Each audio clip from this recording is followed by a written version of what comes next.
boa tarde. No Sem Censura de hoje vamos falar sobre música, teatro, gravidez e acidentes do trabalho. Os nossos convidados são Roberto de Azevedo Antunes, que é médico ginecologista e obstetra. Ele vai comentar um estudo que mostra que o estresse na gestação afeta o cérebro do feto. André Vilela é juiz do trabalho. Ele vai falar sobre acidentes de trabalho que fazem uma vítima a cada 48 segundos no Brasil. Tiago Gagliasso é ator. Ele estreia a peça Um Quase Gagliasso, que conta de forma muito bem-humorada como é ter um sobrenome de peso.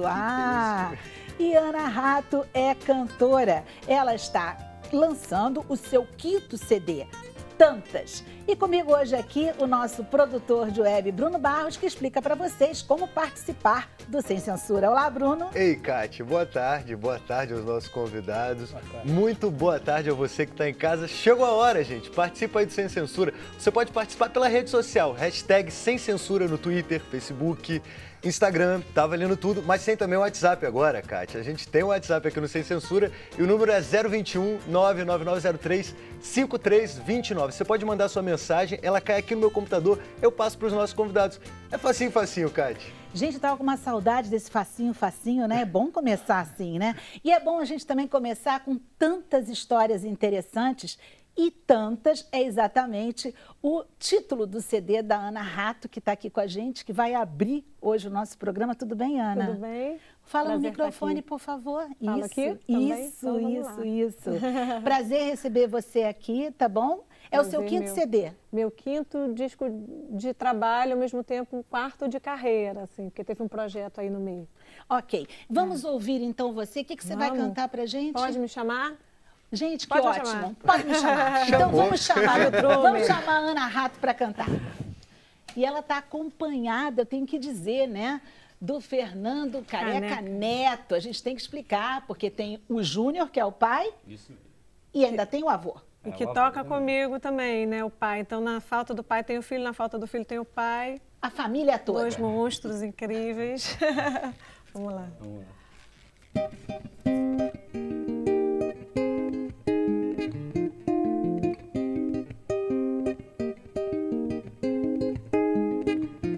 Pode me chamar que eu vou. Quando me quiser eu vou, eu já tô aí.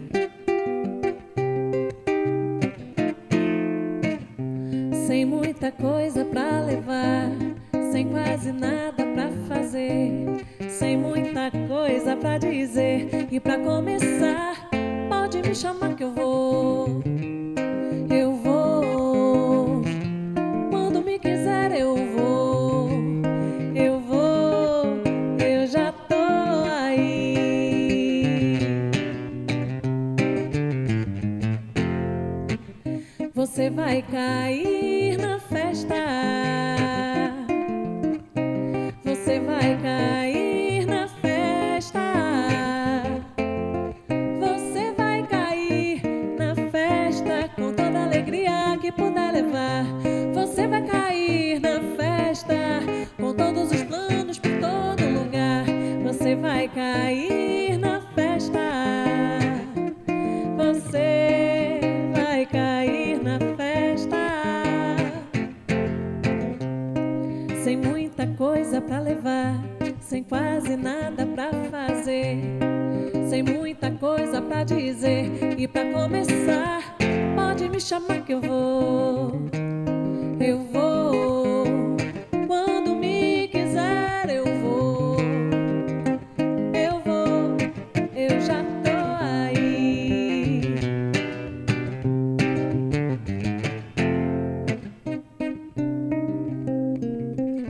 Vai, você vai, você vai cair. Sem muita coisa pra levar, sem quase nada pra fazer, sem muita coisa pra dizer. E pra começar, pode me chamar que eu vou.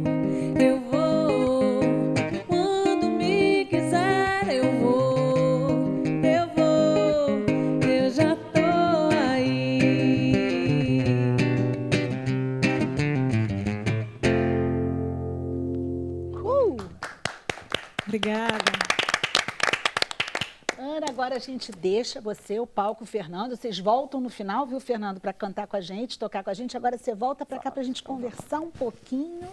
Ana, a gente quer sempre te chamar com uma voz linda dessa. Me chama que eu Pode, venho. lógico. Quem não quer chamar você com uma voz tão bonita?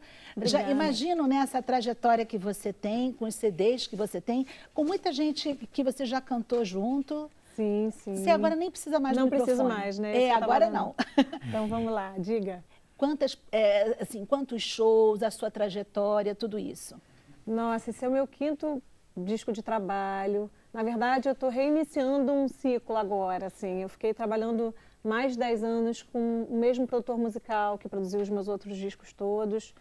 Eu fechei um ciclo de carreira com um DVD ao vivo muito bacana, com participação do Erasmo, Carlos, e teve direção artística da Roberta Sá, que é minha super amiga e tal.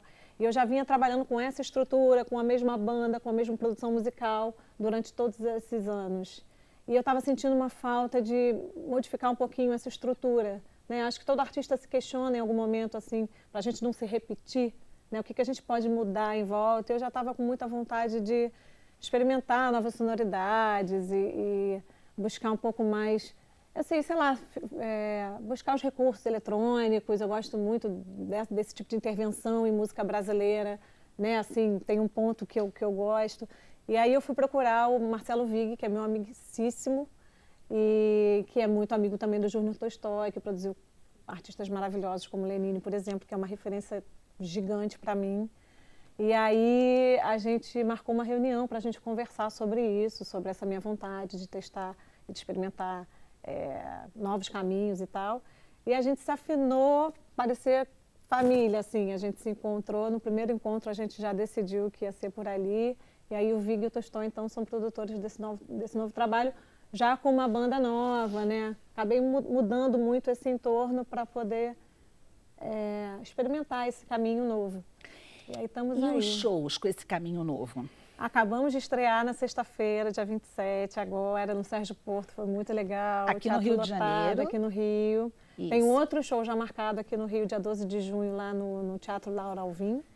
E para o pessoal que está fora do Rio, né? Porque muita gente às vezes se pergunta assim, puxa, uma cantora tão linda, cantando tão bem, obrigada. será que ela não vem para outro estado, não vem para outra cidade? Vamos, se Deus quiser. A gente já está com uma data, na verdade, ainda não tem uma data confirmada aqui, adoraria já trazer, mas é São Paulo, provavelmente nosso próximo passo. E é isso, Belo Horizonte provavelmente também. E vamos aonde o povo chamar a gente está indo. Pois é, isso até que eu ia perguntar. A esse gente tem aqui outro artista hoje, não é? Que é o Thiago, mas a gente, assim, hoje a gente vê que os artistas brasileiros, eles têm que ir para a rua mesmo. Eles têm que, ou seja, tem que fazer show para poder ter o CD junto, para poder vender, enfim. Como é que está a situação? Olha, eu acho que hoje a gente tem muito essa coisa das redes sociais a nosso favor, assim, né? Como a gente não precisa necessariamente do mainstream, né, que a gente chama, para conseguir trabalhar, assim. Existem os nichos, as pessoas estão muito curiosas, né? Essas gerações, acho que da minha para baixo, então, às vezes nem vê televisão, né? Assim, eles escolhem as coisas que eles vão querer ver na hora que eles querem ver, tem os aplicativos, tem o YouTube, tem, enfim, todos esses canais, essas janelas nos ajudam, né? Isso eu acho que ajuda muito. Eu dei uma entrevista antes de vir para cá hoje, e era numa rádio. E era justamente isso, né? Muita gente culpa as redes sociais de muita coisa, mas acho que as pessoas não estão preocupadas em ver o quanto isso pode acrescentar, né? E aí acaba... Eu acho que para o teatro ajuda também, da mesma forma que prejudica, mas eu acho que acho tanto na música. Eu também sou do mercado de entretenimento, né? Que eu acho que o teatro é entretenimento, a música também. E é como a modernização está chegando, assim.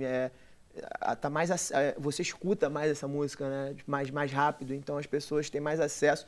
E isso no teatro é a mesma coisa, né? E Ana, isso que o Thiago está falando, você confirma? Quer dizer, as pessoas têm ouvido mais, você acha? Que eu você acho que sim, e tem as plataformas digitais para a gente da música também, Spotify, Deezer, enfim, iTunes, cada um tem a sua, escolhe a sua, mas você pode ouvir, assim, do momento que eu lanço meu disco nas plataformas, você pode ouvir meu disco onde você estiver no planeta. Exatamente. Né? Assim, isso é muito legal. Só tem internet. A internet na peça também. O nosso veículo de divulgação foi total internet. A galera postando, se perguntando, o que é isso? Um quase galera, o que você está armando? E a gente fez um burburinho que conseguiu lotar o teatro, né, 2 vezes. através da internet. Então, Ou seja, são novos tempos. O carro também, né? Como ela falou da música, o carro, você compra um carro agora, ele já vem com os dispositivos para você poder escutar diretamente. É verdade. Ô, Ana, e mais do que isso, você também compõe.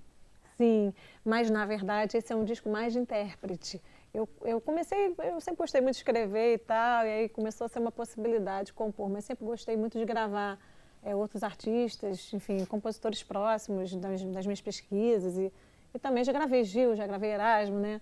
Já gravei os meus ídolos consagrados e agora eu quis gravar principalmente os meus ídolos jovens, os meus ídolos que estão aí produzindo coisas bacanérrimas e tal, e né, dando voz a essas pessoas.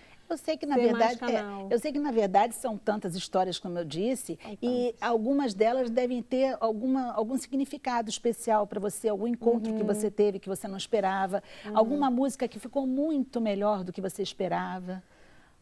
Na verdade, o canto sempre foi o meu ofício primeiro, assim, então essa coisa, eu não gosto de me sentir na obrigatoriedade de compor, eu acho que isso tem que vir como uma inspiração e como uma coisa para agregar ao trabalho. E eu estava muito já há um tempo percebendo, pesquisando nas plataformas e tudo mais, e os amigos, Rio, São Paulo, muitos compositores produzindo coisas lindas, e aí eu estava com muita vontade de ser canal e comecei a mandar então mensagens, directs e etc e tal, para esses compositores, os que eu conheço e os que eu não conhecia, mas que já admirava. E eles foram mandando as músicas e as coisas foram se encaixando. E esse disco, o nome dele é Tantas, porque eu acho que é um pouco dessa diversidade, assim, é um disco muito diverso em ritmos, em sonoridades. Ele tem um fio condutor, eu acho que muito dado pela produção musical e tal, acho que pela minha própria voz e tal, mas é muito diverso.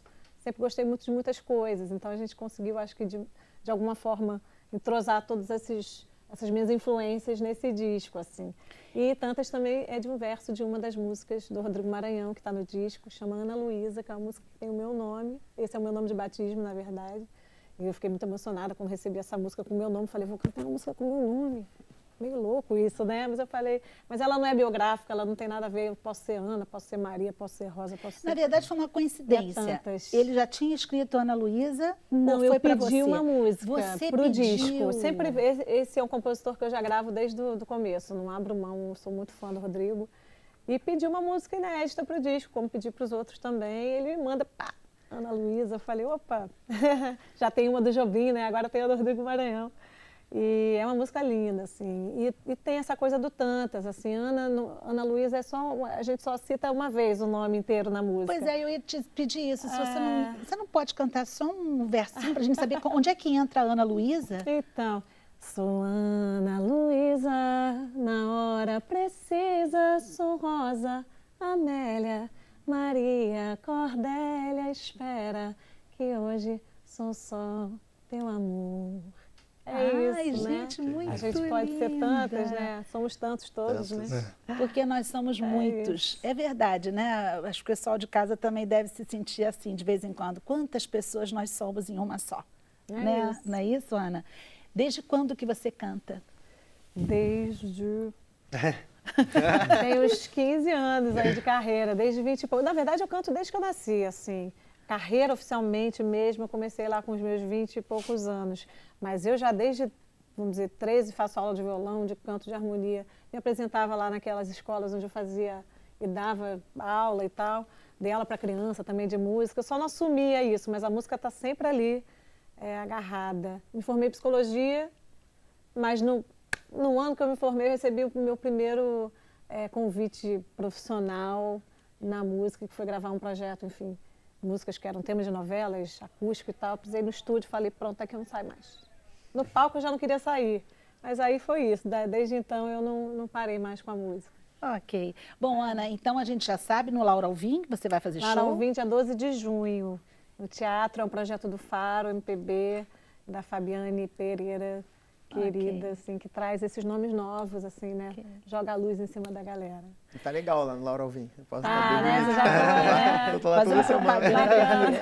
Gente, olha só, a gente ouviu a Ana, a gente vai ouvir mais a Ana Rato no final do programa e a gente ainda tem tantas histórias para vocês. O Sem Censura volta já.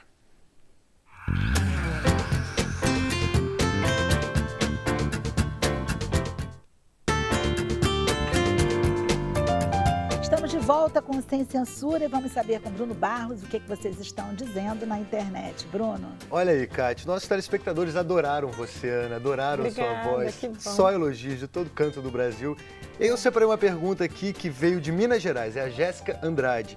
Ela fala assim, pergunta para Ana Rato, que ela foi considerada por Nelson Motta uma das melhores vozes da nova MPB.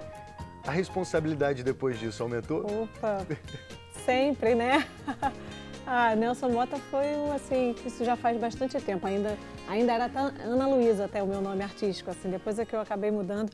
E foi no meu primeiro disco de carreira, que se chama Do Zero. Ele tinha um programa numa rádio chamado Sintonia Fina e fez um release sobre o disco e falou. Essa é uma das frases que eu fiquei usando em todos os meus releases, né? Claro, mas foi é elogio, isso, é uma né? honra receber um elogio do Nelson Motta, que conhece tantas vozes femininas maravilhosas. Mas é isso, é uma honra. Espero que faça jus.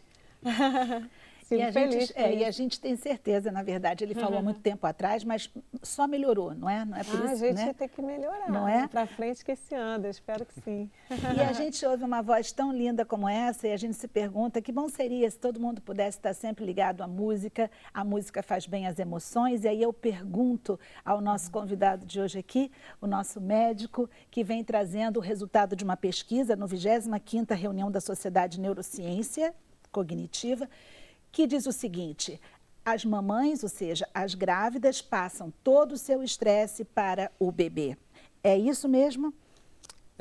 Primeiro, boa tarde a todo doutor, mundo. Boa tarde. Ana, eu não sou Nelson Motta não, mas a sua voz é muito bonita, viu? Obrigada. De parabéns. Bom, falando agora um pouquinho sobre a questão do estresse e da gestação, na verdade, a minha formação básica é em ginecologia e obstetrícia, não é em neurociências, mas essa questão do estresse é uma questão que é muito estudada, tanto na obstetrícia, nas mais variadas formas, nas mais variadas etapas, né? Antes de engravidar, durante a gravidez e após a gravidez. E você tem muita informação científica que prova que em todos esses momentos você tem influência do estresse nas suas mais variadas formas, sobre a futura mamãe, sobre a grávida, gestante e sobre a mamãe e o bebê depois que eles nascem. Especificamente esse trabalho, que foi um trabalho apresentado no 25º Encontro de Neurociências, lá se eu não me engano foi em Boston, é um estudo que comprova algo que a gente já sabe. Então, você sabe que toda vez que você submete uma gestante a algum tipo de estresse, você tem uma mudança das mais variadas substâncias que são produzidas ali para ela, e isso a gente sabe que vai passar a placenta e vai influenciar o bebê de alguma forma. Então, esse estudo é interessante porque ele mostra que, através de uma técnica em ressonância magnética, onde a grávida entra na ressonância magnética e ela consegue observar que os fetinhos que estão ali dentro têm ativações completamente distintas das áreas do córtex cerebral quando são de mães que vêm de um ambiente altamente estressante, quando comparadas àquelas mães que estão num ambiente mais tranquilo, aquelas mães que estão escutando a Ana. Eu recomendei que escutassem a Ana. Agora aí vem a pergunta, mas o que isso realmente influenciará depois? Ou seja, há um problema depois para algum tipo de desenvolvimento do cérebro? Isso vai influenciar nas próprias emoções desse bebê, dessa criança? Essa é uma grande pergunta, né? A pergunta do bilhão, digamos assim. O quanto que o estresse vai influenciar não somente em áreas de ativação, mas como que esse bebê que vai nascer e que vai virar um indivíduo, como que ele vai se desenvolver.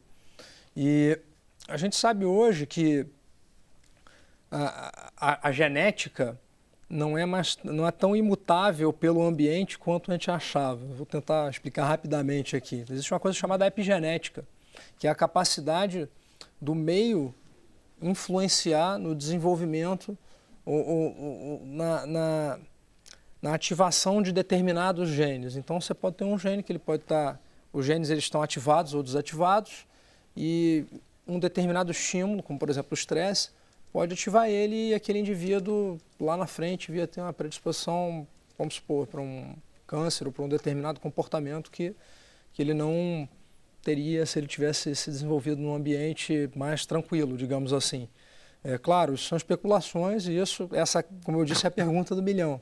Mas para isso a gente precisa de estudos que acompanhem essas pacientes que foram expostas a ambientes estressantes a mais longo prazo, ver como que as crianças se desenvolvem. A gente sabe que crianças que nascem ou que crescem, se desenvolvem em ambientes estressantes, elas têm piores desempenhos escolares, elas têm maior dificuldade de interação, você tem uma série de traumas que que vão sair daí, né? Agora, vamos à pergunta. Você hoje dizer para uma grávida, no mundo que a gente está, não é? Que ela não fique estressada. Primeiro que a gente não consegue controlar muitas vezes as emoções. Elas simplesmente vêm. E segundo, como fazer isso? E aí vai a pergunta, se houve o estresse e se houve algum nível forte, ou seja, de aborrecimento, o que fazer para compensar isso depois? O que realizar para que possa depois acalmar o físico da mamãe e também o bebê? Tudo vai depender do nível de estresse, mas como você falou, aborrecimentos importantes, acho que o ponto inicial que a gente tem que traçar em termos de cuidados uma grávida é que ela tenha um núcleo familiar que compreenda que ela está num momento, que ela está gerando uma outra vida e que ela está num momento muito delicado, mais delicado ainda, a partir de, por exemplo, pesquisas como essa que foi apresentada. Então, o marido tem que ajudar mais em casa, tem o pessoal ali em torno, no trabalho, depois a gente vai entrar, né? O pessoal no trabalho tem que compreender que a paciente ela está numa situação onde ficar em casa reclusa por si só é altamente estressante. Eu trabalho com medicina reprodutiva, fertilização in vitro. E vocês, por exemplo, as pacientes que recebem o embriãozinho, elas têm... eu frequentemente recomendo que elas trabalhem, que elas tenham um dia a dia mais ou menos mantido, porque ficar em casa só pensando em como o bebezinho está desenvolvendo, ou se engravidou, ou se não vai engravidar, isso por si só gera um nível de ansiedade altíssimo, altíssimo. Mas, por outro lado, se ela for ficar no trabalho e também tiver que trabalhar incessantemente, é muito complicado, é muito complicado. Mas eu imagino assim também que esporte, hidroginástica, que é tão recomendado, a água é muito bom, né? Com certeza, a grávida, ela precisa procurar atividades que a deixem mais relaxada, que diminuam a sua ansiedade. E aí isso vai variar muito de pessoa para pessoa. Tem pessoas que vão escutar música, tem pessoas que vão passear no parque, tem pessoas que vão fazer uma hidroginástica, que teria não só os benefícios de redução de ansiedade, como também os benefícios físicos, de preparo para o parto e tudo mais. Mas isso é muito importante que ela tenha lazer, né? A nossa Constituição já diz, não é, doutor? Você me corrija se eu estiver errado, mas o lazer faz parte da saúde, é um dos pontos que são essenciais para a saúde. E isso deve ser assim também com as grávidas. Mas quando você falou da hidroginástica, o exercício físico, ele te desestressa naturalmente, independente de qualquer coisa, né? Ele libera endorfinas. Sim, com certeza. O exercício físico, ele dentro das devidas proporções, ele por si só, ele é relaxante. É claro, você não vai botar uma gestante para correr uma meia maratona, né? Exatamente, mas é um ponto que é crucial para o bom desenvolvimento daquele bebê e o desenvolvimento ao longo do pré-natal, com certeza. Vai prevenir, inclusive, uma série de complicações, o aumento de pressão na gravidez, diabetes na gravidez, o exercício físico ajuda a controlar isso também. Eu acho engraçado, assim, porque me parece muito, é que eles estão comprovando aquilo que o popular já sempre se fez. A mãe que acaricia a barriga, a mãe que tenta transmitir segurança, calma. Eu acho que, na verdade, a gente está comprovando a sabedoria popular, né? Com certeza. A mulher tem que estar bem com a sua gravidez, com aquele momento e trabalhar bem nesse ambiente, né? E isso, com certeza, vai implicar numa criança que nasça com mais saúde, com maior potencial de desenvolvimento daquele bebezinho que vai virar um indivíduo para ele conseguir atingir todo o potencial, digamos assim, genético que ele teria para atingir. Isso que muito importante. vocês estão falando, eu acho tão interessante, porque às vezes se questiona tanto que, essa grávida chora muito, não tem paciência, ou então, veio para o trabalho, não trabalha, olha só, está passando mal. Gente, é exatamente isso. E essa compreensão que o senhor está pedindo, doutor, é exatamente uma compreensão que, na verdade, ela é necessária, porque você está produzindo uma vida, e se você produz bem aquela vida vai chegar tão bem para esse mundo. E aí, assim, a gente vai, né, fazendo um mundo cada vez melhor. E às vezes não se pensa nisso, se pensa no econômico, se pensa no rápido. Mas assim, uma coisa, desculpa. Não, sem problemas. É porque existem coisas que a gente pode controlar até certo ponto, né? Assim, a gente não controla o ambiente que a gente vive. Sei lá, existem aquelas mães que moram na comunidade, que vivem dentro de casa com tiroteio rolando, comendo solto do lado de fora, né? Não é o que ela gostaria, não é o ambiente perfeito, ideal. Existem aquelas mães do crack e tal, que às vezes geram até incrivelmente crianças saudáveis, né? Assim, não tem muito uma fórmula, eu não sei, isso é uma...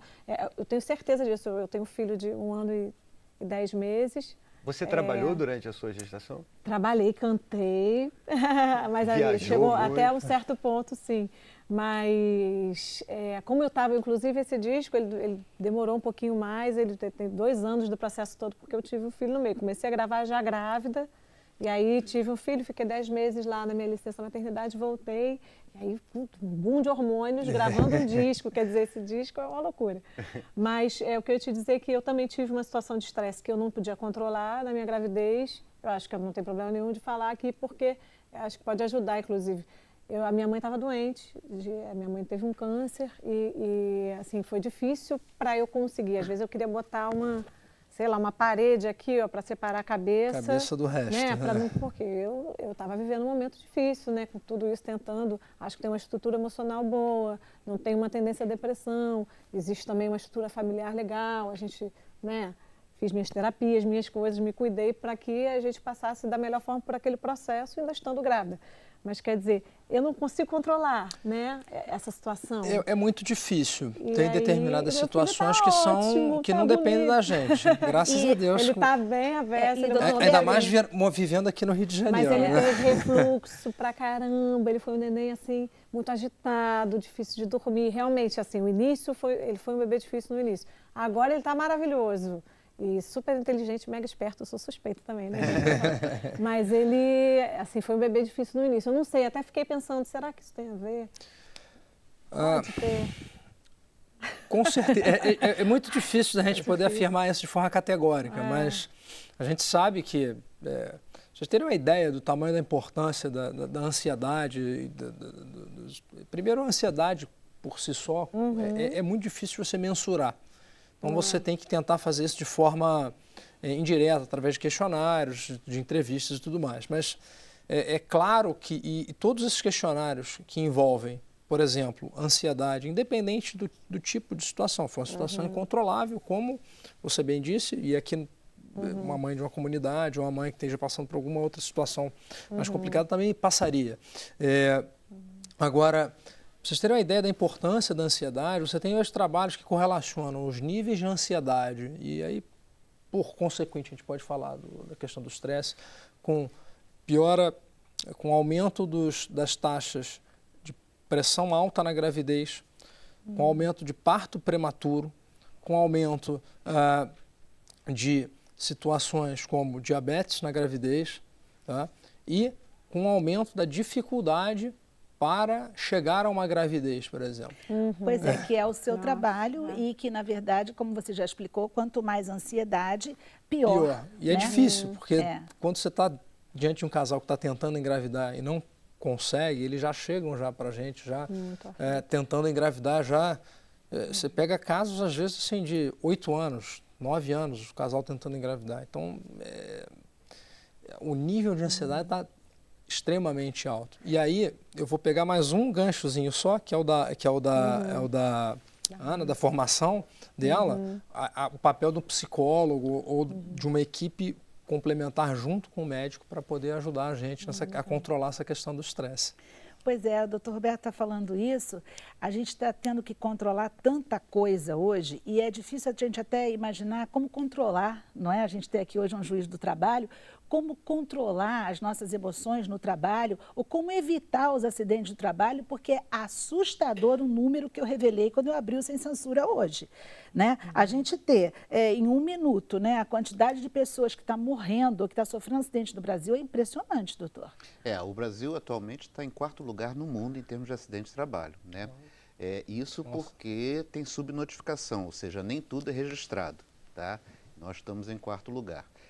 A região sudeste, talvez por ser a mais produtiva, ter maior número de trabalhadores, está à frente. Então, os que lideram são São Paulo, Minas e Rio de Janeiro.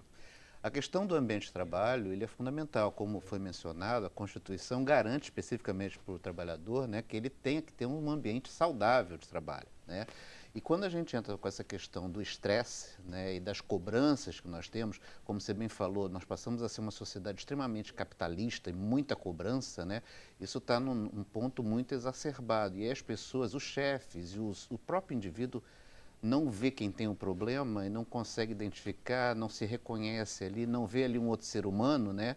Então a gente tem situações de chefes mulheres, por exemplo, que cobram de grávida, reclamam. Tem chefe que não quer mulher grávida, não quer mulher nova porque pode engravidar. Então, quer dizer, está tudo interligado. Como lidar com isso? As pessoas, na verdade, precisam repensar a posição delas dentro da sociedade, não pensar apenas que somos produtivas, né? E tem as mulheres que voltam também a trabalhar sem ter terminado, por exemplo, o período que é permitido e não amamenta ou coisa parecida, por pressão exatamente no trabalho. Com medo de perder o emprego. Então, com medo de perder o emprego. Apesar de todas as garantias, né? Eu estava conversando hoje com uma funcionária minha, né? E o filho dela está fazendo um intercâmbio na Austrália, ele está impressionado. Lá tudo fecha às 5 horas da tarde. E fecha mesmo, porque as pessoas vão para casa para viver. Não vive aqui. Aqui a gente tem pessoas que saem do trabalho meia-noite para estar no dia seguinte às 4, né? Porque se não for, vai ter o estresse. E isso reflete no acidente de trabalho, porque quando a gente fala do acidente de trabalho, todo mundo está acostumado com o operário que cai na construção civil, morre, a coisa mais imediata. Mas nós temos o acidente de trabalho determinado por lei, as doenças do trabalho, né? Aquelas que o trabalho acaba levando o indivíduo a ficar doente. Vamos lá, quais são as doenças? Na verdade, quando eu falo da doença do trabalho, eu tenho que provar o nexo de causalidade, que a pessoa adquiriu aquela doença por causa do trabalho. Então, tem todo o sistema de análise, de perícia, porque, por exemplo, as doenças degenerativas, as doenças de características de idoso, por exemplo, essas não são consideradas. Quando falo de doença do trabalho, são aquelas onde, por exemplo, o estresse me leva à chamada síndrome de burnout, que é o síndrome da exaustão. A pessoa entra estafa também, né? ele ultrapassa a estafa, ele pode entrar inclusive num processo de depressão. Porque ele começa a se achar um indivíduo improdutivo e aí ele entra num processo depressivo e muitas vezes causa suicídio. Não é à toa que o Japão tem um maior índice de suicídio, é uma sociedade que cobra muito, né? E a França teve o escândalo lá na France Telecom, né, do grande nível de suicídio. Então, é uma coisa muito complicada. Além dessas que são chamadas doenças do trabalho, ou seja, aquelas que são startadas, né, decorrem pelo trabalho, nós temos as doenças profissionais. Aí qual é a diferença? Doença profissional, que também é considerada acidente de trabalho, são aquelas assim, de que uma determinada profissão, com certeza, quem trabalha nela terá aquele tipo de doença. O exemplo clássico que a gente traz é da asbestose, né, que é uma doença que quem trabalha na indústria do amianto, não sei se vocês acompanharam, o amianto foi combatido todo mundo, nós ano passado conseguimos, através de uma ação que o Supremo reconheceu, considerou ilegal a produção do amianto aqui, porque o amianto, o que acontece? Ele tem os pozinhos, né, aquela tilha eternite que a gente acha bacana, na verdade são microfibras, e aquilo quando está no ar com a pessoa serra, aquilo entra pelo organismo, vai se aglutinando no pulmão, o pulmão da pessoa endurece. Né? Então, ter uma silicose, ou, por exemplo, trabalhar na mineração, né? Você tem doenças que são típicas daquele indivíduo, né? São típicas daquela profissão. Então, essas são as doenças profissionais, que são uma relação monstruosa editada pelo Ministério do Trabalho, com o Ministério da Saúde, né? São coisas reconhecidas como já dando origem ao acidente de trabalho. E hoje a gente também tem muita gente com tendinite por causa do uso do computador e já tem, inclusive, pessoas com problema no dedo por conta dos smartphones e ficar digitando. Isso está correto? Isso aí são as chamadas LER-DORT, né, que são, o antigo nome era LER, né, que são as lesões de esforço repetitivo, e que, na verdade, hoje tem um nome técnico de doenças ocupacionais, né? E e essas aí sim, essas são as que vão dar origem às doenças do trabalho. A gente precisa provar que aquilo está acontecendo. Por exemplo, um digitador, né? Hoje em dia é muito tênue conseguir se provar, porque a pessoa não digita só no trabalho, ela também digita em casa. Então, provar até que ponto efetivamente foi o excesso de trabalho que levou à doença, é preciso, por isso, que fazer o laudo constante. As empresas têm que manter um sistema de fiscalização do ambiente, de como está, manter sistemas de ergonomia para evitar, porque a gente fala na fisioterapia da ergonomia, não que eles evitem, mas eles podem retardar o processo degenerativo, né? As doenças nesse sentido, de ósteo, né, de osso, são as que têm acontecido muito hoje em dia. Por exemplo, Fala, uma Bruno. secretária, ela trabalha o dia inteiro sentada, isso pode ocasionar um acidente, né? Se ela não Pode, tem a possibilidade. se for a hipótese dela ficar o tempo todo sentada, não ter possibilidade de se locomover, pode ser que isso venha causar algum problema que ela tenha na parte ortopédica, mas aí para provar na coluna, para provar, isso vai ter que ser feita uma perícia, tá? Eu não posso de imediato associar, né? A questão de estar sentado, e aí a gente fala da ergonomia no ambiente de trabalho, né? Os patrões, as empresas são responsáveis por um ambiente saudável, né? Então, elas têm que fiscalizar muito isso, têm que verificar, tem que ter laudos técnicos do seu ambiente, porque até o móvel, a cadeira, por exemplo, o sofá que nós estamos sentados aqui hoje, com o passar do tempo, pode vir a causar um problema, né? E aí você pode associar. Então, tem aquelas doenças que efetivamente você associa de imediato e aquelas outras que você precisa provar o nexo de causalidade, que tem relação. Doutor, o brasileiro entra mesmo na Justiça do Trabalho para reclamar as condições, enfim, como ficou por causa do seu próprio trabalho? Ou ele tem medo, ele persiste, fica naquele emprego e depois as consequências são piores? O que acontece? Lamentavelmente, né, a Justiça do Trabalho, na grande maioria, é a justiça do ex-empregado, né? Eles só costumam acionar a Justiça do Trabalho depois que for mandado embora, porque a relação é uma relação entre quem tem o poder, que é o emprego, e quem precisa daquilo para sobreviver. Então, ele prefere não arriscar. E aí, o que acontece? Com o passar dos anos, né, ele não faz a denúncia, pode vir a adoecer, e aí vai ter que, quando sair da empresa, provar. E aí, normalmente, quando sai da empresa, eles acionam para provar, né? Às vezes com razão, outras nem tanto, né? No caso de um acidente mais imediato, eles costumam acionar logo, tá? Porque até como acidente de trabalho comunicado de alguém que tem a carteira anotada, ele dá garantia de emprego, então fica mais fácil ele entrar com a ação para pedir a reparação e indenização. Nesse aspecto, os sindicatos e o Ministério Público do Trabalho são fundamentais, e o próprio Ministério do Trabalho na fiscalização, né, nas denúncias, com relação até, por exemplo, se a pessoa está achando que está num ambiente de trabalho que não está bom, está na dúvida, pode fazer uma denúncia anônima, porque o Ministério Público do Trabalho, eles recebem a denúncia, eles trabalham aquilo de forma anônima e aí vão fazer a fiscalização para ver qual é a situação. Então, vamos às informações práticas. Para aqueles que querem ter mais informação, sites, onde procurar, como proceder, como entrar na Justiça do Trabalho, se quisesse entrar hoje, por exemplo? Vamos lá. Para uma primeira busca e a tentativa seria Ministério Público do Trabalho, MPT, né? E aí depende de cada estado, porque cada estado tem como se fosse uma agência, né? Uma procuradoria própria, né? Então aí tem que descobrir qual é a sua para entrar lá especificamente e encaminhar a denúncia. O Ministério do Trabalho, em relação às superintendências, as antigas delegacias regionais de trabalho, também pode comparecer lá ou fazer, tem tudo no site hoje em dia, né?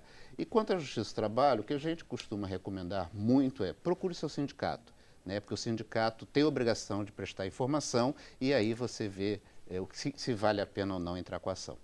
Doutor André Vilela, muito obrigado. O senhor volta a falar com a gente ainda. Vocês devem ter perguntas em casa e o Bruno Barros está atento. Nós vamos para o intervalo, mas voltamos já.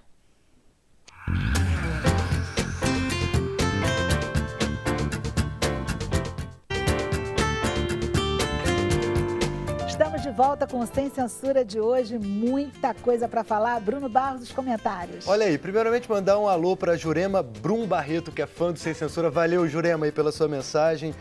Salvador participando, Bahia, tem muita gente. Tem relato aqui da Camila Teixeira. Ela tentou engravidar durante 1 ano e meio e não conseguiu. Ela fala que fez tratamento com vários remédios aqui, não deu certo. E ela diz que os medicamentos mexeram muito com o corpo dela. Ela engordou e os hormônios a deixaram numa TPM constante. Aí ela e o marido resolveu parar o tratamento e se deram uma alta, assim. E ela diz que a intenção era dar um descanso de 6 meses e depois tentar uma fertilização in vitro. E ela engravidou nesse período de descanso. Acontece isso? Acontece. Isso é muito frequente de acontecer. Muitas vezes os casais, às vezes eles até chegam a fazer de fato a fertilização por algum motivo não dá certo. E aí ele fala assim, bom, eu tentei aqui, e aí relaxa e aí acaba engravidando. Meditar, vamos meditar. Isso, ou seja, exatamente aquilo que você dizia, né, doutor? Ou seja, quando você menos espera, se você não está pensando naquilo, opa, né? E nada melhor do que o teatro para relaxar, não é não? Tem de grávida lá, tô brincando. Tem muita grávida lá? Agora vai ter um monte, eu tenho certeza que amanhã vamos lá, muita gente, pô, o teatro é bom para engravidar. Né? Ele tá me ajudando muito aqui. Gente, vocês estão vendo o bom humor de Thiago Gagliasso e não é à toa que ele está estreando, já estreou aqui no Rio, uma peça que tem um nome bastante interessante para a gente pensar. Um quase Gagliasso. É um assunto para se discutir. Muito. Principalmente o negócio de justiça do trabalho. Eu já sofri muito bullying por ser irmão do Bruno, também pode ocasionar. Ah, você já sofreu. Que tipo de bullying você já sofreu por ser irmão do Bruno Gagliasso? Do colégio, assim, né? Aquela pressão. Ah, seu irmão vai fazer e você não vai. E, ele tá fazendo bem, você tá fazendo isso. Né? Eu já trabalhei na emissora Record um tempo. Eu comecei minha carreira muito cedo, com 17 anos, eu tô com 28. E sempre tive essa pressão, né, de lidar com isso. E assim, e o meu irmão fazia uma novela na emissora, né, de uma emissora maior, com uma visibilidade maior, e eu tinha um contrato numa emissora com uma visibilidade muito menor. Né? Isso eu falo em números, né, provado. A novela do meu irmão dava 40, 50 pontos, a minha dava 11, 12. E aí sempre teve aquilo, um tá lá, outro tá aqui, não sei o quê. Só que era uma coisa que quando você é mais novo, assim, você sente um pouco a pressão, né, a pilha, né? Começa desde uma brincadeira de um amigo a uma coisa mais séria mesmo, até desrespeitos, assim. E assim, eu sempre levei numa boa, sempre tive um lado descontraído, nunca foi uma coisa que me incomodou como as pessoas pensam. E se eu me afastei do mercado de TV, não foi por isso, assim, sim porque eu me encontrei em outras coisas, eu trabalho com produção, trabalhamos com entretenimento, com alguns eventos aqui no Rio. E com o surgimento da internet, que a gente falou no início do programa, eu acho que abriu-se um leque. Eu acho que o ator hoje em dia ele só fica refém de uma emissora se ele quiser. Eu acho que a internet abriu as portas para que a pessoa tenha um programa, como é o caso da minha cunhada também, que sofre uma pressão por ser mulher de um ator que é consagrado, consagrado assim, né, mais nome que a gente. A Giovana também sofre isso. Sofreu muito, eu acompanhei, sabe, ela entrando na novela, até no próprio ambiente de trabalho, assim, né, a gente tem aquela coisa, a vaidade, né, eu acho que tem muita gente que acaba se pejorando, né? Meio que, fulano tá ali por causa do Bruno, ou tá ali por causa... Então, são situações que não incomodaram só a mim, assim, a minha família, as pessoas mais próximas. E hoje em dia tem um lado engraçado, cômico disso, né? Que é as pessoas às vezes confundirem. E aquela coisa do irmão mais velho e mais novo. Todo mundo que está em casa vendo tem um irmão mais novo que é chato, ou tem aquele irmão mais velho que é rabugento. Então, isso eu retrato. Como meu irmão é famoso, eu falo. Então, são situações, reunião lá em casa com as amigas da minha mãe. Era o papel do irmão mais velho ser o mais educado, né? Eu no videogame ali, quando última fase, quer sair do quarto. Então são coisas, mas só porque ele é famoso, não era. Então eram coisas do nosso cotidiano que eu procuro trazer para o palco de forma engraçada. Quanto o irmão mais velho não pede favor pro irmão mais novo. Meu irmão fala, liga para um negócio de TV, acaba aí para resolver para mim. Pega não sei o quê, vai lá, fala... Então é aquela coisa de relação de irmão a irmão. Porque na verdade para você ele é o Bruno, seu irmão, claro, antes de tudo, de qualquer coisa. E é o que eu mais sinto falta, né? Que é quando a gente vira profissional, cresce, a relação irmão de irmão. Saudade na época que ele brigava comigo porque eu roubei um biscoito dele. Não era porque meu irmão era famoso, ele tinha direito ao biscoito. Não, era porque meu irmão é mais velho. A gente tem no ponto um trechinho da peça, um quase Gagliasso. Vamos dar uma olhadinha, pessoal. Eu não entendo. O cara faz propaganda de tudo, bicho. da sandália da criança, a peruca da avó, a dentadura do coroa. Meu irmão, é o Neymar. Já viu? Ele já fez. E olha que a gente é amigo, hein? Ué? Eu não posso ser amigo do Neymar. Porque tá na moda falar que é amigo do Neymar. Todo mundo quer ser amigo do Neymar, né? Vocês acham que a vida é assim? Na verdade, vocês não têm noção, tá? Foi até engraçada a forma que eu conheci o Neymar. O Thiaguinho vocês conhecem, né? O cantor? Inclusive vocês fazem tardezinha de cara. E uma vez a gente tem um grupo com o Zulu, com o Bruninho do vôlei, e ele mandou assim, ó. Fala, mentira, seu maluco. Beleza, irmão? Fala, Thiaguinho. Tranquilão, irmão, é com você. Ô, Vintida, deixa eu te falar. O Ney tá aí no Rio, cara. E eu falei de você pra ele, que você conhece as paradas aí e tal. Falei pra ele colar contigo. Tem como?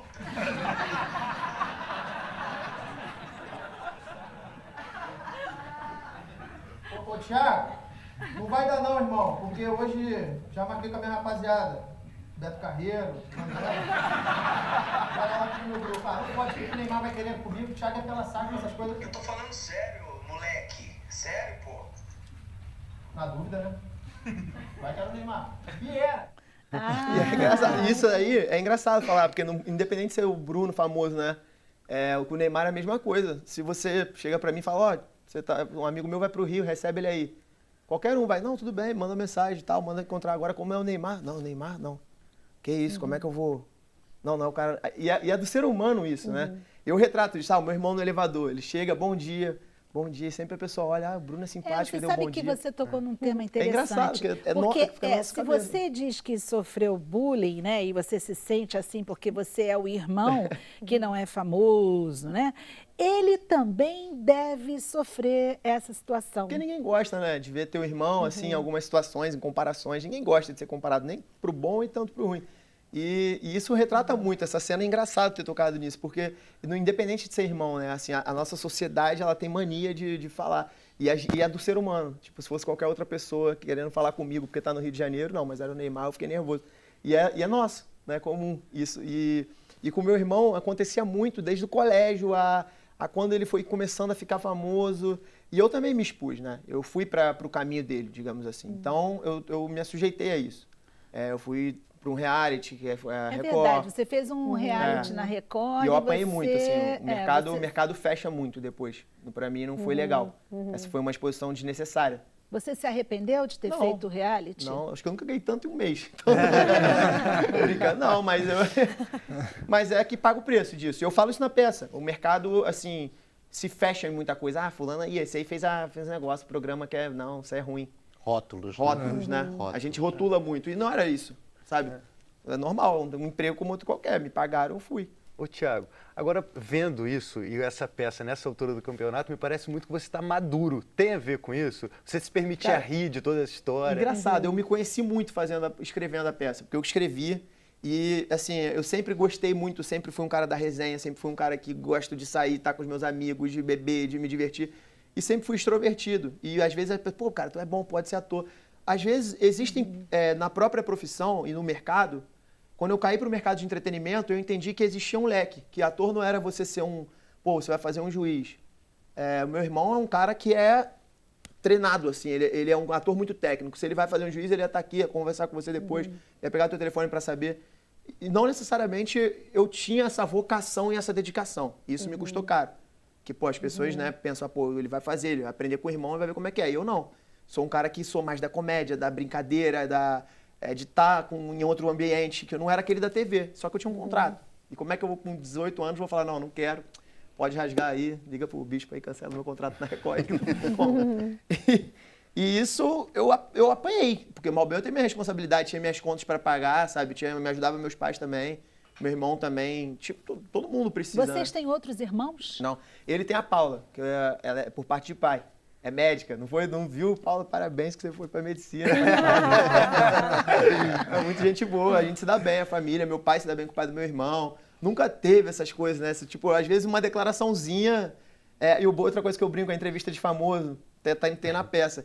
Como eu era policiado a perguntar, as pessoas me perguntavam, e aí, Thiago, como foi essa novela? E tipo, você ser doutrinada a responder certas coisas porque é politicamente correto. E hoje em dia a internet ela trouxe uma liberdade. Hoje em dia eu posso falar aqui e falar, pô, eu brinco com isso.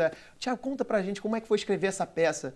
Aí eu falo assim, eu estudei muito tempo em Londres e Nova York e resolvi voltar para escrever essa peça. Aí as pessoas param assim, posso falar a verdade para repórter? Porque eu venho com projeções.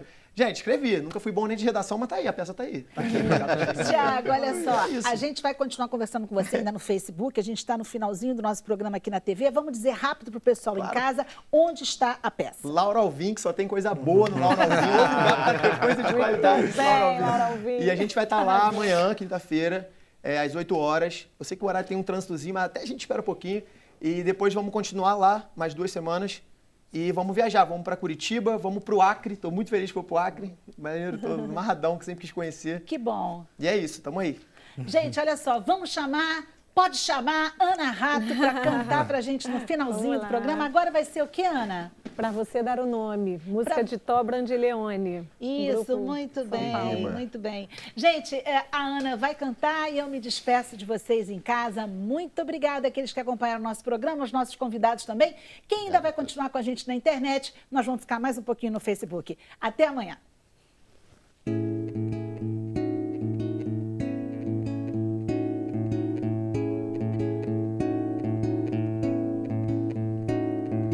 Deixa pra lá, que de nada adianta esse papo de agora não dá. Que eu te quero agora e não posso e nem vou te esperar. Que esse lance de um tempo nunca funcionou pra nós dois. Sempre que der, mande um sinal de vida de onde estiver dessa vez. Qualquer coisa que faça eu pensar que você está bem, ou deitado nos braços de uma outra qualquer, que é melhor do que sofrer de saudade de mim como eu tô de você. Pode crer que essa dor eu não quero pra ninguém no mundo. Imagina só pra você. Te ver dando volta no mundo, indo atrás de você, sabe o quê? E rezando pra um dia você se encontrar e perceber que o que falta em você sou eu.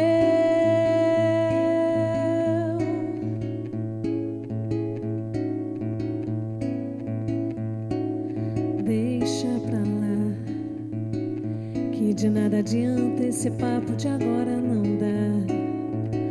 Que eu te quero agora e não posso e nem vou te esperar. Que esse lance de um tempo nunca funcionou pra nós dois. Sempre que der, mande um sinal de vida de onde estiver dessa vez.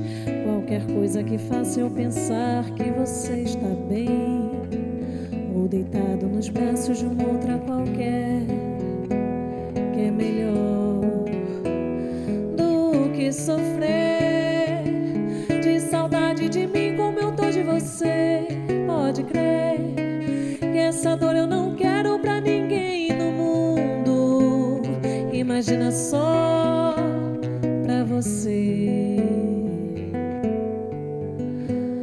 Quero te ver dando volta no mundo, indo atrás de você, sabe o quê?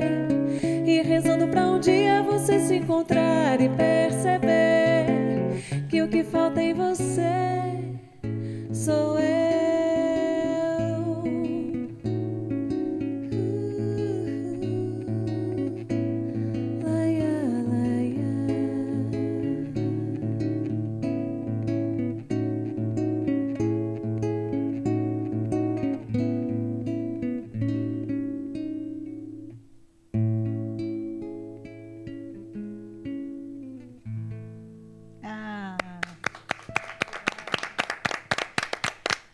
estamos na nossa página do Sem Censura no Facebook. Ana Rato, muito obrigada. Obrigada. Obrigada também, Fernando, pela sua participação. Ana, você volta para cá para continuar com a gente mais um pouquinho. Quanto mais Vamos você lá. canta, mais a gente tem certeza que só falta você mesmo na nossa vida, viu? Oba! A letra da música tem tudo a ver, conforta. Essa é E eu linda, acho que o né? doutor Roberto tem razão, né? As grávidas ouvindo um pouco de Ana Rato, com certeza. Vamos ficar mais tranquilas, com Vamos certeza. aí, vamos Vamos aí. ficar mais relaxadas. Bom, vamos ouvir, né, as perguntas que eu disse que a gente ia ouvir, que Bruno Barros tem aí do pessoal que está em casa. Tem muita consulta. Vou virar Faustão aqui, que deu um problema aqui no computador, tem perguntas aqui. Mas vou começar pelas do computador, que a Heloísa Dias está elogiando a estética da família Gagliasso. Obrigado. Só elogios. A Hilda Guerra, ela fez uma pergunta interessante, que ela falou assim, o que leva alguns artistas a serem muito famosos e outros não? Achei interessante porque ela não coloca sucesso, ela fala sobre fama, que é diferente. A audiência, né? A novela que você escolhe naquela emissora que dá mais audiência, isso, consequentemente, você tá... E é uma série de coisas, né? Os programas que você frequenta, a exposição que você tem, isso vende mais, né? E a gente, quando vai estudar o mercado, vê o quê? Que isso é muito explícito em números, né? Então, isso que dá. Mas a internet está mudando isso. Está mudando o mercado em todos os sentidos. Tem conversas que você tem com pessoa, pô, você conhece fulano? Não. Pô, cara, fulano, vê lá na internet, você vai ver. E aí você fica até sem graça de não saber quem era, né? E é isso. Esses dias veio a da Coelho aqui no Sem Censura e ela falou uma coisa que eu achei genial, que na internet, ela veio da internet, ela tinha um blog, e ela fala que na internet você pode ser o Roberto Marinho de você mesmo. Você não precisa de um editor-chefe para garantir aquele espaço, o que você pode falar. Não, e é engraçado como isso implica, como eu venho do mercado de entretenimento, que eu digo de evento, a gente faz muito também para as marcas, né? Vamos supor, a marca tal é uma patrocinadora do Tardezinha, que é um evento do Thiago, né? Do Thiaguinho Cantor, que todo mundo conhece. Que ele é do Exalto, não... Aí, às vezes chega a lista pra gente, né? Das pessoas as celebridades que vão, os convidados VIPs.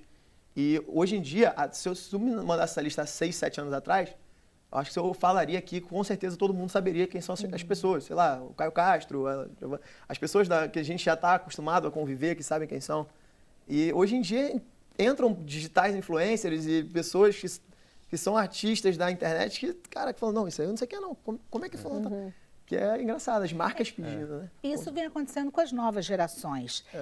As crianças, por exemplo, os pré-adolescentes, em geral, eles assistem na internet, no YouTube, e os seus ídolos, inclusive, são ídolos que muitas pessoas até não conhecem, porque são só ídolos do YouTube. Não é isso? Vocês conhecem? E tem o preconceito também contra isso, né? Eu acho que a galera mais velha, minha mãe também, quando eu comecei a falar, mãe, olha fulano, tá... Não, isso aí não tá na TV, não é assim, sabe? A gente é o ser humano, é complicado. Não, e a TV hoje em dia está tendo que, inclusive, pegar essas pessoas da internet, porque é todo um público que está ali que não pode ser desvalorizado. E o estereótipo, essa música que ela acabou de cantar, tem uma versão do Thiaguinho com Ferrugem, que cantando essa música. Ah, jura? Engraçado. É uma música do Toque, tem um grupo chamado 5 a Seco em São Paulo, que é muito legal. Isso é tipo um hit do Toque. Assim. Só uma curiosidade, Kátia, falando do Thiaguinho, que o Thiaguinho conheceu a mulher dele, a Fernanda, aqui no Sem Censura. Eles têm essa história, os dois se conheceram aqui na bancada. Jura? Ele é gente boa demais. É engraçado essa história de trazer o pessoal da internet para a televisão. Eu, pelo menos, sinto que muitos perdem a potência que tinham na internet. Eu sinto, assim, com alguns artistas... Porque a internet tem a liberdade de expressão, né? A internet você pode fazer da forma que você quer. Sim, E você está mais à TV, às vezes, vontade. você tem Aí que- eles não tem tentam te patrocinador, enquadrar, eles tentam te Exatamente. enquadrar e aí você perde a naturalidade. né? Só para maior graça. ilustrar essa questão da internet, eu tenho um filho de 6 anos e um de 2. O meu de 6 anos diz que ele quer ser youtuber quando ele crescer. Então não é só para adolescente. E assim, É o e as ídolo pessoas, dele, né? o rótulo, né, deixa que a gente atrapalhe muito, né? Eu várias vezes já fui, eu tenho vontade de ter um canal entrevistando os meus amigos, a gente já tem coisas gravadas, mas eu estou esperando estabilizar a peça para que possa... Seu filho vai saber quem é o Thiago, vai saber quem é o Bruno. Olha aí a vingança. Toda uma geração. Recuperação Eu do vou te bullying. mandar uma mensagem quando ele falar isso, cara. Daqui a pouco vai ser o Thiago. Aí ferrou Não é tudo. mais um quase Gagliasso. Não, é o um Gagliasso total raiz. Gagliasso. Gagliasso raiz e o Gagliasso. Bruno Barros, o que a gente tem mais aí? Olha aí, Elizabeth França, a lei da segurança do trabalho é muito interessante, mas está distante de ser cumprida. Daí esse número enorme de acidentes. Direito à defesa. Não, mas é isso mesmo. O que falta no Brasil, primeiro, é uma conscientização que tem que ter do empregado, principalmente, porque ele é o que vai sofrer o acidente, né?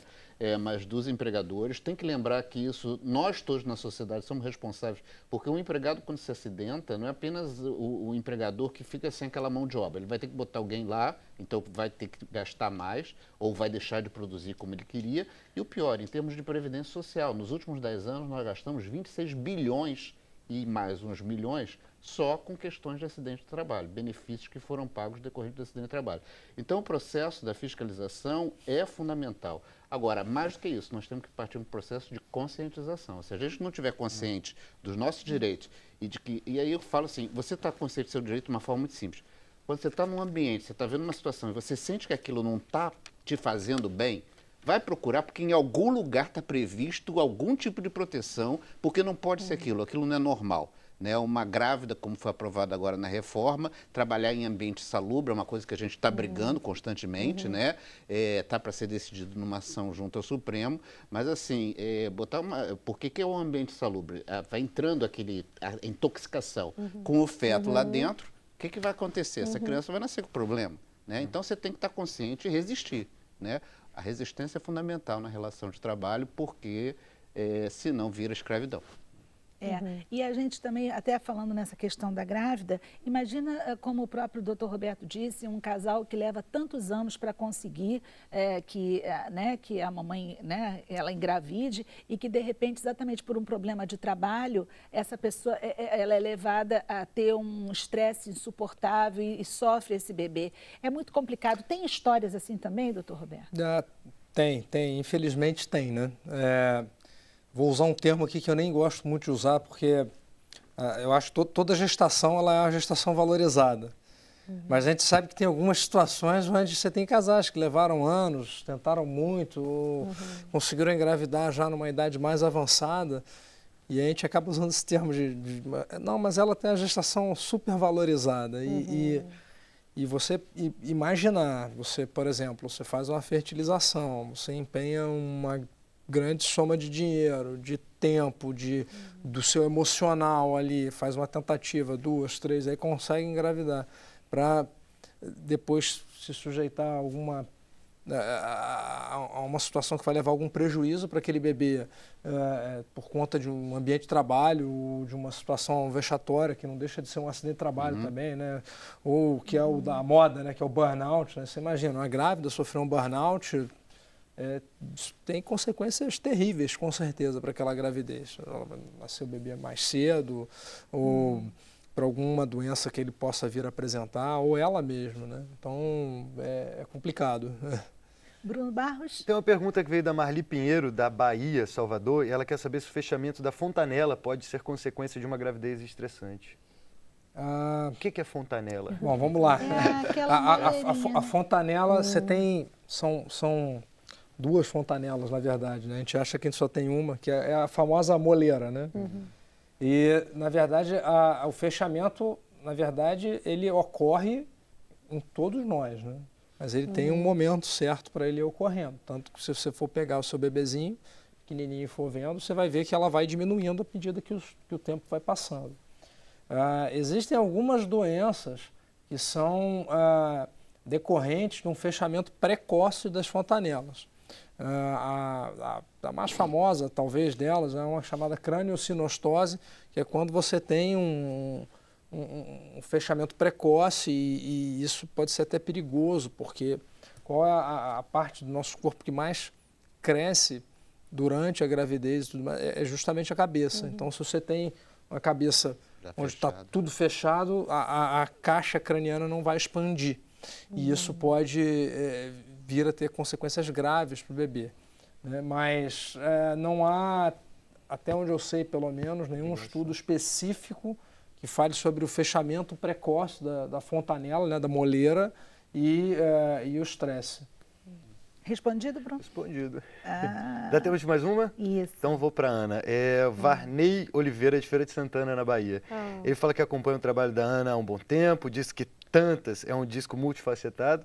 E ele quer saber como que é o processo de escolha dos compositores. Acho que você contou no ao vivo um pouco, né? Querido Varney, Ah, muito você querido, conhece já o Varney. conheço, ele me acompanha realmente. E agora com as redes sociais, a gente contato com fã direto, ele é de Feira de Santana, já acompanha, sabe tudo, sabe mais do que eu sobre mim, muito legal. Beijo pra você. Ana, mas eu acho que ele deve estar querendo até que você dê uma ajuda, ou seja, quem está te ouvindo agora, que tem composições, que são elogiadas, como essa pessoa faz para chegar até você? Então, na verdade, só respondendo a pergunta, porque ele perguntou como é que eu fiz para escolher essas pessoas. Eu já vinha, esse disco, ele, na verdade, ele começou a partir do repertório muito, porque como eu estava muito querendo ser canal e então eu estava muito livre para escolher essas pessoas, eu já vinha escutando daqui, escutando dali. Como eu estou nesse ambiente dessa música mais de nicho, assim, eu fico tendo vários colegas desse mesmo lugar. E aí eu venho escutando várias pessoas, o Caio Prado, o Matheus von Kruger, que são daqui do Rio. Por exemplo, a Ana Clara Horta, eu já gravei, o Rodrigo Maranhão, eu já gravei, confio tanto na inspiração deles que pedi de novo. Então, assim, normalmente são pessoas que estão no meu entorno ali, sabe? Pessoas que estão fazendo shows nas mesmas casas que eu faço, sabe? Que estão naquelas plataformas digitais, quando você digita o meu nome, você encontra artistas relacionados, eles estão ali. É porque, mal ou bem, a gente pertence ao mesmo grupo, assim, sabe? De certa forma, a gente frequenta e transita pelos mesmos lugares, assim, lugares parecidos. Então é isso, tem os de São Paulo também, o Tó, Brandilione, que eu sou fã também do 5 a Seco, um grupo maravilhoso. Essa música, se você coloca na internet, o público deles canta do começo ao fim, é tipo aquele show do Los Hermanos, aqueles shows que as pessoas sabem todas as letras. E se eu perguntar, sei lá, na rua para alguém que estiver passando aqui, de repente nunca vai ter ouvido falar, é isso, sabe? Então, são pessoas muito talentosas, existem pessoas muito talentosas que não necessariamente estão aí, que são famosas, né? Que estão na mídia, no mainstream, né? Elas estão aí e as janelas estão acontecendo e a gente vai achando. Bom, gente, eu posso dizer que hoje a gente recebeu pessoas muito talentosas nesse programa. Eu quero agradecer a você, Thiago Agliasso, que deu um show aqui de bom humor. Que você tenha muito sucesso com a sua peça de teatro. Já está, assim, só tenho a agradecer. Essa volta teve uma receptividade muito legal e espero continuar. E tá aí, na minha carreira tranquila, meu irmão lá na TV, eu aqui. E vamos que vamos. Quero muito no seu show, parabéns, adorei, foi bem legal. E é isso. Obrigado também pelas dicas aí de trabalho, engraçado. Você às vezes não pensa em certas coisas. Né? É o que eu acho que é um prazer estar sempre aprendendo, acho que a gente está aqui para isso, evoluir e crescer sempre. Ana Rato, obrigada, eu concordo com o Thiago, acho que fechou bem, a sua voz assim encantou a gente. Obrigada. Doutor Roberto, muito obrigada pelas explicações. Eu que agradeço. Doutor André, muito obrigada pela sua participação. Bruno Barros, um prazer mais uma vez estar aqui com você. Né? Gente, a Vera Barroso está de férias nesse mês de maio, por isso que eu estou aqui, estarei com vocês amanhã e durante todo esse mês. Amanhã a gente está de volta com mais um ótimo Sem Censura. Tchau!